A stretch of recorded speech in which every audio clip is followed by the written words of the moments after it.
Bureau of Customs naka-alerto dahil naalarma daw sila sa mga kaso ng pagpuslit ng droga sa Pilipinas gamit ang mga balikbayan boxes. Ang paghigpit din daw na ito ay para masiguro na malinis ang mga balikbayan box na ipapadala ng mga OFW galing sa iba't ibang mga bansa.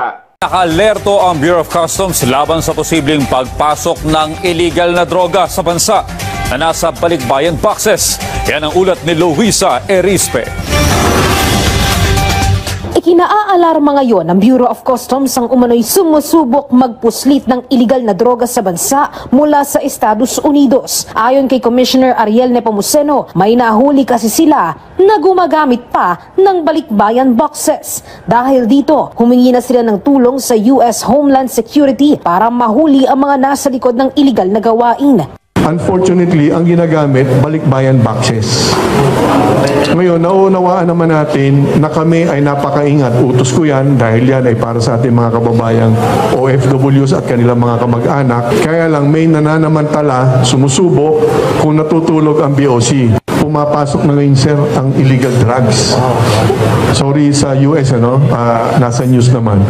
From the US, hindi ganun dati eh. Oo nga eh, dati sa ibang bansa nang gagalingan. So, I am personally alarmed. So, humingi ako ng tulong dahil exports from the US, dati hindi natin dinadanas yun.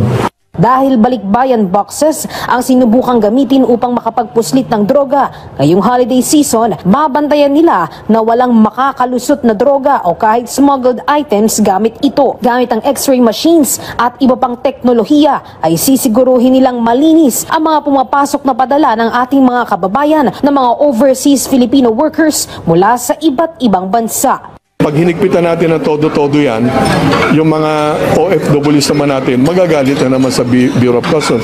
May solusyon naman doon.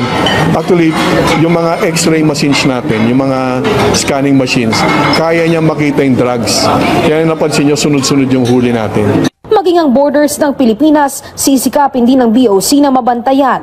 May ilan kasi na kung hindi naman maidadaan sa balikbayan boxes, ay pinupuslit din ang droga sa mga borders ng bansa na walang pier o pantalan. Makikipagtulungan ng komisyon sa PIDEA, pati na rin sa Philippine National Police hinggil dito. X-ray machines at sa tulong din ng PIDEA, may mga K9 dog unit, K9 units tayo na nakakatulong. Effective yon, effective yon. Ang mahirapan tayo yung mga naglalanding sa dagat. Yan ang mag-uusap na kami for the record ni Admiral Gavan ni Commandant ng Coast Guard upang paano namin pagtulungan yung mga maaaring lumusot na hindi naman dumadaan sa pier. Paalala naman ni Nepomuceno sa ating mga kababayan na magpapadala ng balikbayan boxes kung maaari gumamit na ng mga lehitimong courier services upang matiyak na ligtas at siguradong makakarating ang mga padala sa Pilipinas. Samantala, kamakailan naman sinabi ng US State Department na ang BOC umano ay ang most corrupt na ahensya ng gobyerno. Siyempre masakit naman sa atin yun. Kaya lang, kailangan tingnan natin yun, baka may katotohanan, di ba? So ako naman, trabaho ko namang ayusin yun. Ngayon, ayoko naman suklian yun na ba't kayo, ganun din, di ba? Hindi naman din tama. So nandun ako sa corrective measures. Ilan naman sa reforma ang gagawin sa komisyon ay ang full digitalization sa mga transaksyon ng BOC at ang pagpapanagot sa mga sangkot sa korupsyon. Isa sa solusyon kung droga lang ang hinahanap nila, na dapat higpitan at bigatan ang parusa. Mahirap na lang kasi magsalita dahil nagawa naman ito noon. Pero ngayon ay lantaran na naman ang bintahan sa Pilipinas.